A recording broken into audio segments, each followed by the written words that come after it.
পৃথিবীর মতোই বাসযোগ্য আরেকটি গ্রহের সন্ধান পেয়েছেন বিজ্ঞানীরা। আমাদের সৌরজগৎ থেকে মাত্র ২০ আলোকবর্ষ দূরে ইরিডানুস গ্রহাণুপুঞ্জে এই গ্রহের অবস্থান। বিজ্ঞানীরা এই গ্রহের নাম দিয়েছেন HD 20794d। জ্যোতির্বিজ্ঞানীরা বলছেন এই গ্রহটি আমাদের পৃথিবীর চেয়েও ৬ গুণ বড়। এটি নির্দিষ্ট একটি কক্ষপথে নিজের সূর্যকে প্রদক্ষিণ করছে। গ্রহটিতে পানি থাকার মতো পরিবেশ রয়েছে বলেও দাবি বিজ্ঞানীদের। প্রাণের অস্তিত্বের জন্য সবচেয়ে গুরুত্বপূর্ণ উপাদান হচ্ছে পানি। এতদিন ধরে বিজ্ঞানীরা যত গ্রহের সন্ধান পেয়েছেন প্রতিটিতেই পানির অস্তিত্ব নিয়ে গবেষণা চালিয়েছেন তারা। স্যান্ডেলিনা সো, রূপচর্চায় আভিজাত্য। উদ্দেশ্য একটাই, যদি পানির অস্তিত্ব থাকে তাহলে সন্ধান মিলবে প্রাণের। এবার হয়তো বিজ্ঞানীদের দীর্ঘ সেই প্রতীক্ষার অবসান হতে যাচ্ছে।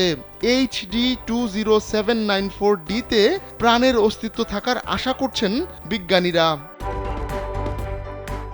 নতুন গ্রহ খুঁজে পাওয়ার গবেষণায় নেতৃত্ব দিয়েছেন ডক্টর ফ্রান্সেসকো পেপে।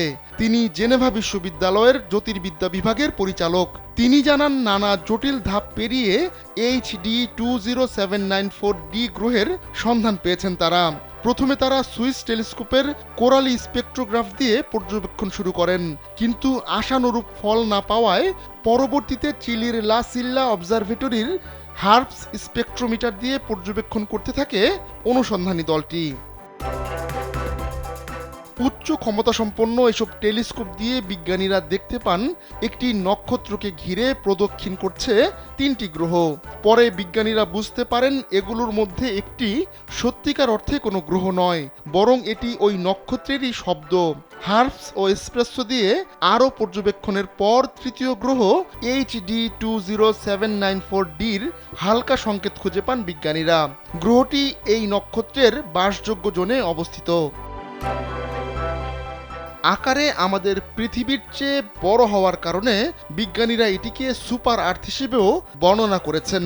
ডক্টর পেপে বলছিলেন, গ্রহটি আমাদের পৃথিবীর চেয়ে বড় এবং ভারী, তবে এটি নেপচুনের চেয়ে হালকা।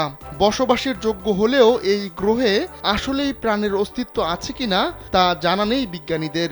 তাই ভবিষ্যতে মানব বসতি গড়ে তোলার মতো অতিরঞ্জিত ধারণা পোষণের ব্যাপারে সতর্ক করে দিয়েছেন ডক্টর পেপে। আহমদুল্লাহ শিকদার, কালবেলা।